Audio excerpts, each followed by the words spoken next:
dramatique, blessure de Antoine Dupont, deuxième rupture du ligament croisé de sa jambe droite. Là, malheureusement, c'est une contrainte. Le genou est mis en porte-à-faux. Un peu son avis sur la blessure d'Antoine Dupont et ces cas de figure qui malheureusement arrivent. Alors l'intérêt de cette blessure avec Antoine Dupont, c'est malheureux pour lui, mais c'est très bien pour tous ces sportifs qui se refont cette lésion, qui sont au fond du saut. Et là, on va pouvoir voir que même avec cette blessure dramatique, il va sûrement retrouver un niveau très élevé d'ici 10-12 mois. Donc, tac, c'est parfait. Parti avec Moustafit. Moustafit, alors c'est pas du tout mon nom, hein, c'est le nom que me donne Florian. Alors, donc sur cette blessure, donc on peut voir, alors j'ai pas les résultats, je dirais, mais les détails de sa blessure, mais on voit que cette fois, il se fait une lésion assez classique du mécanisme de rupture du ligament croisé. Alors, j'ai bien du ligament croisé antérieur, hein, parce qu'on entend souvent, je me suis fait les croisés, c'est vraiment que le croisé antérieur, hein, par exemple, qui est touché, pas le postérieur. Donc, il se fait ça sur ce qu'on appelle donc un mouvement de Barfield, de valgus, rotation interne de la hanche et flexion. Donc, c'est vraiment un des mécanismes les plus classiques. On sait qu'en 2018, il s'était déjà fait cette lésion de manière indirecte, c'est-à-dire sans aide extérieure. Entre guillemets, il s'était fait ça tout seul, changement d'appui de direction de sa part. Là, on est sur la même chose, mais un mécanisme a priori donc direct. C'est un plaqueur, donc un autre rugbyman qui vient, qui le rentre dans le genou. Et donc, comme vous voyez, si quelque chose vient de l'extérieur, il met le genou en même position, que je me le fasse tout seul ou pas, on a cette lésion du ligament croisé antérieur. Alors, à la différence que là, on peut peut-être s'attendre, vu la violence de l'impact, il y a quand même des gros gabarits qui lui rentrent dans le genou, à avoir peut-être, encore une fois, j'ai pas d'IRM, j'ai pas vu, mais des lésions plus importantes, c'est-à-dire plus importantes quoi, c'est pas l'intensité de la rupture reste la même, mais c'est les lésions associées, donc ménisque, parfois cartilage, os et ligaments périphériques, donc les ligaments collatéraux, donc les deux ligaments qui sont à l'extérieur de l'articulation, qu'on appelle ligaments latéral, interne, externe, et qui vont un peu gréver un peu le pronostic immédiat et le délai de chirurgie, parce qu'on opère souvent rarement pas en urgence, alors sauf effectivement au très haut niveau, mais s'il y a d'autres lésions, notamment une inflammation importante liée à une fracture intra-articulaire, on peut être obligé de décaler un peu cette opération pour avoir à opérer Antoine Dupont ou un autre sportif dans un contexte le plus sain possible intra-articulaire. Donc c'est surtout ça qui va jouer sur le retour et le délai de retour d'Antoine Dupont.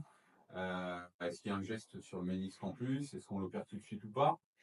Mais je suis pas trop inquiet au vu du suivi médical et de la technicité des chirurgiens aujourd'hui au très haut niveau sur le retour d'Antoine Dupont à un excellent niveau. Et surtout, comme je te l'expliquais avant, ce qu'il faut surtout prendre en compte dans ces cas-là, notamment en cas de récidive, c'est l'impact psychologique. On sait qu'il y a des sportifs, aussi bien suivis soit-il sur le plan psychologique, chez qui ça peut impacter. C'est-à-dire, je suis reparti encore, je suis reblessé, je repars pour plusieurs mois de lésions, de rééducation. Donc c'est surtout ça, mais bon, ce Antoine Dupont, je le connais pas personnellement, mais il m'a l'air très solide psychologiquement. Voilà, c'est des mecs qui sont maintenant très entourés, donc je m'inquiète pas trop pour son retour au très haut niveau. Est-ce que le fait que est-ce que ça t'embête qu'on se mette là comme ça tu peux montrer un genou et on aura moins de contre-jours d'ailleurs. Alors ce qui est intéressant sur ce joueur, c'est qu'il fait le mécanisme de lésion initiale, c'est justement ce que tu disais, quelque chose d'indirect. Ça aurait été dramatique, c'est arrivé. Alors là, c'était direct là. Alors, le premier mécanisme de lésion, sa première lésion, mécanisme indirect en 2018. Là, deuxième mécanisme de lésion, donc mécanisme direct. Et ce qui est intéressant, c'est qu'il ne s'est pas reblessé sur un mécanisme indirect. Ça, psychologiquement, ça va être beaucoup plus dur de se reblesser seul sur un changement d'appui. Ouais, Alors que là, on se dit, il y a une cause extérieure.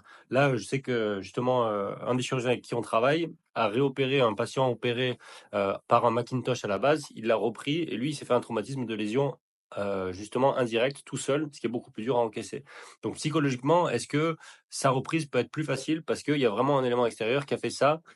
Alors, c'est pas théoriquement oui. Je sais pas s'il y a ce serait intéressant à aller lire la littérature sur l'impact psychologique du mécanisme de récidive et du mécanisme de lésion. Est-ce qu'on a un impact psychologique plus important sur les lésions indirectes? C'est une bonne question. Je n'ai pas la réponse, mais on pourrait effectivement s'imaginer. Je pense qu'on s'imagine tous qu'effectivement, si on a une cause extérieure à notre problématique, à notre malheur, on se dit bon j'ai juste entre guillemets à éviter que ça me réarrive où là c'est la faute de quelque chose d'extérieur, sinon mon genou allait bien. S'il n'y avait pas eu ce gros rugbyman de 120 kg qui m'était tombé sur le genou, mon genou il était très bien, et effectivement depuis maintenant 5-6 ans, son genou, on sait l'impact que met Antoine et le niveau auquel il joue, son genou a toujours tenu, c'est un joueur justement qui joue énormément sur ses reprises d'appui dans des petits espaces à vitesse extrêmement élevée. Son genou avait toujours tenu, donc peut-être qu'effectivement, psychologiquement, de se dire, oh, c'est pas vraiment mon genou qui a lâché, c'est quelque chose d'extérieur qui l'a fait lâcher. Mm. Ça peut, ouais, ça peut jouer. J'ai pas Mm. les études à ce sujet, mais ça peut jouer. Autre chose, c'est une des craintes chez beaucoup de ces joueurs, c'est de se dire, donc voilà, typiquement, Antoine Dupont, c'est un joueur qui était exceptionnel avant sa première blessure. Il a repris une vitesse phénoménale. Il a aussi gagné en expérience pendant son délai d'arrêt. Mais souvent, ce dont ont peur ces joueurs, c'est est-ce que je vais être capable d'aller aussi vite qu'avant? Est-ce que la vitesse, euh, est-ce que la vitesse peut être impactée pour la reprise, ou est-ce que la vitesse de toute façon décline un petit peu avec l'âge? C'est des joueurs qui vont jouer plus sur l'expérience. Dupont, c'est un joueur qui est hyper complet, donc il jouait pas que sur sa vitesse. Est-ce que tu penses que sa vitesse peut être impactée? Alors, sa vitesse de pointe en ligne droite, non.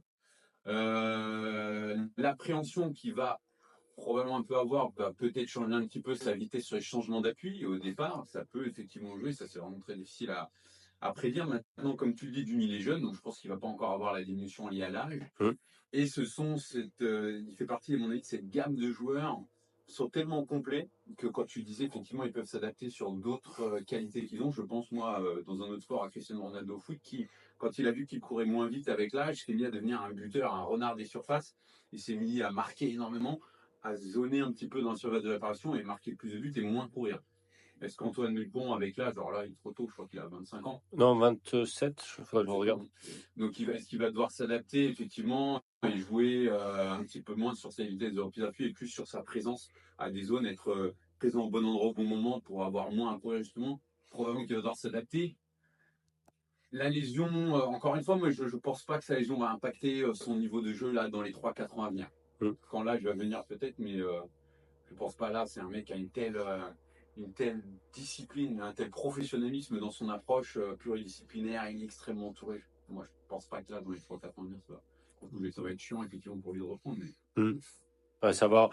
Alors, est-ce que tu peux nous montrer un petit peu sur un genou, mais là même au-dessus du pantalon, un peu les différentes prises qu'on peut avoir sur un genou alors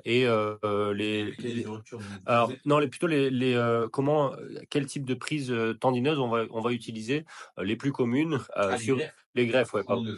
Ouais. Alors, celle qui est encore aujourd'hui la plus utilisée en France, je parle, parce que je parle bien en France, parce qu'en France, on fait ce qu'on appelle des autogreffes, c'est-à-dire qu'on prend un tendon du même patient pour aller remplacer le ligament croisé antérieur. Donc, ce tendon va se ligamentiser en quelques mois. Il va devenir un ligament, même si les deux se ressemblent, en 6 mois, il va prendre un ligament. Parce qu'aux États-Unis, ils font surtout des allogreffes, ils vont les prendre sur des cadavres. Donc nous, l'autogreffe qu'on utilise, c'est surtout en France les tendons des ischio-jambiers. C'est encore aujourd'hui la technique la plus utilisée en France. Donc, l'ischio-jambier, vous savez, c'est le groupe musculaire postérieur qui contient 3 muscles. Donc, ils viennent s'insérer là-devant. Donc, si vous connaissez quelqu'un, vous avez déjà vous-même été opéré d'un croisé, c'est une partie de ces ischio-jambiers vont venir s'insérer là, sur la partie interne, un petit peu plus bas que le genou. Donc, on va prélever ici. Donc, on appelle ça notamment le DIDT. DI, droit interne et droit tendineux, ou DT4, on prend juste le droit tendineux qu'on replie en 4 pour avoir un ligament solide, un tendon solide, et qu'on va ensuite venir insérer chirurgicalement à l'intérieur du genou. Donc la technique aux ischio-jambiers. On a, nous, notre équipe qui utilise beaucoup la technique au tendon quadricipital, donc technique qui est de plus en plus en vogue, qui commence à montrer de plus en plus de très bons résultats. Donc c'est le tendon du quadriceps, on vient prendre le quadriceps, c'est le gros muscle de devant, qui est en 4 faisceaux, et qui vient s'insérer sur la rotule avec un gros tendon. Donc on vient prélever ce tendon-là. Ça a l'avantage d'être très solide et de ne pas entraîner le flessum qu'on peut avoir avec les ischio-jambiers, c'est-à-dire cette position comme ça pendant quelques temps après l'opération, et donc la contracture des ischio-jambiers. On a la technique qui a été le gold standard pendant des années, qu'on appelle toujours la technique de Kenneth Jones. Donc là, c'est pas ton quadriceps ici, c'est juste en dessous, c'est le tendon rotulien. Donc c'est toujours la suite du quadriceps. On a donc le tendon quadricipital qui se poursuit par quelques fibres au-dessus de la rotule et le tendon rotulien. Donc c'est en gros le pendant du tendon quadricipital, mais sous la rotule. C'est un greffon très solide qui a été largement utilisé, probablement le plus utilisé pendant des années, mais qui avait ce petit désavantage de donner sur le moyen et long terme des douleurs dentaires. Donc des patients qui avaient un genou très stable, mais qui se plaignaient de petites douleurs. Donc on a eu tendance à l'utiliser un peu moins il reste encore très utilisé dans les récidives, quand les gens se répètent, ils doivent se faire réopérer en deuxième fois, parce qu'effectivement, c'est un griffon qui est très très solide. Voilà, ce sont les plus utilisés, avec notamment aussi donc une quatrième technique qui est les plus utilisées, qui est au lieu de comme ton nom, on prélève en fait le fascialata. Vous avez sûrement entendu parler du syndrome de l'essuie-glace chez les runners ou les cyclistes.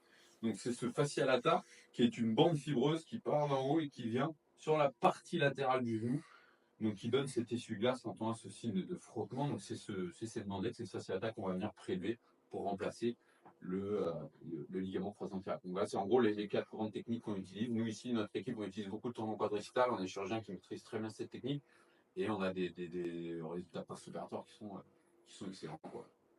Ok, super, merci beaucoup. Je vais voir si cette semaine, peut-être qu'on arrivera à faire une discussion croisée avec un des chirurgiens aussi pour avoir des échanges un petit peu là-dessus.